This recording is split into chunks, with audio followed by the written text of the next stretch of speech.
ഞാൻ തണുത്ത പറിച്ച് 5 മണിക്ക് നീച്ച് കുളിച്ചിട്ട് പല്ലൊക്കെ ഇടുന്നായി പോയി. ഇപ്പം പോയിക്കില്ല.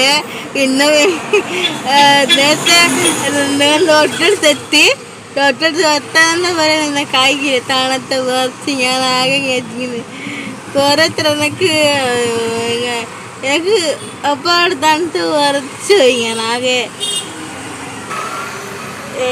ഇന്ത്യൻ കോസ്റ്റസിൽ ചായയെല്ലാം കുടിച്ചാലെന്നൊക്കെ സമാധാനമില്ലേ. അതാനക്ക് കുറച്ചൊരു സമാധാനമായത്. അതിന് അമ്മയും അച്ഛനും നിന്നെ കളിയാക്കുന്നുണ്ട്. എന്താക്കിയാലും മഞ്ഞല്ലേ തണുത്ത് പറിച്ചിട്ട് ഇനി കേൾക്കുന്ന ഇപ്പം ഞാൻ ഷാളെല്ലാം പൊച്ചിട്ടത് വന്നതും. ഞാൻ കുറേ പ്രാവശ്യം ഞാനും അവളെ അച്ഛനും പറഞ്ഞിക്ക് ഇനിയിപ്പോൾ കുളിക്കുക നിൽക്കണ്ട, ഏത് സമയത്ത് പോകുമ്പോൾ ഞാളെ പോലെ തന്നെ ഓളും കുളിക്കും. ഞാൻ പറഞ്ഞു ഇനി കുളിക്കണ്ട മൂമ്മ, എനിക്ക് എന്തായാലും കുളിക്കണം എന്നാണ്. അന്നേരം 5 മണിക്ക് എണീച്ച് ഞാൻ 4 മണിക്ക് എണീച്ച് ചായയിലാക്കി. ഇയാൾ കുളിച്ച് അന്നേരം തന്നെ ചായയും കിട്ടണം. അപ്പാട് കുളിച്ച് അന്ന് പുട്ടും കറിയെല്ലാം തിന്ന് 6 മണിക്കാണ് ഞാൻ ഓട്ടോ കയറുന്നത്.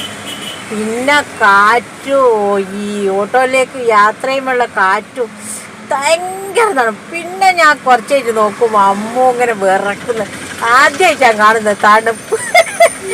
പിന്നെ കോഴിക്കോടെത്തി.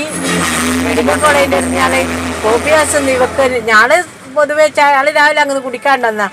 ഇയാൾ പറഞ്ഞ എനക്കും വേണമെന്ന്. ആദ്യമായിട്ട് ഒരു ചായ കുടി ശരിക്കും നോക്കിയട്ടെ, ചായ കുടിച്ചിട്ട് ആദ്യമായിട്ടൊരു അനുഭവം അല്ലേ.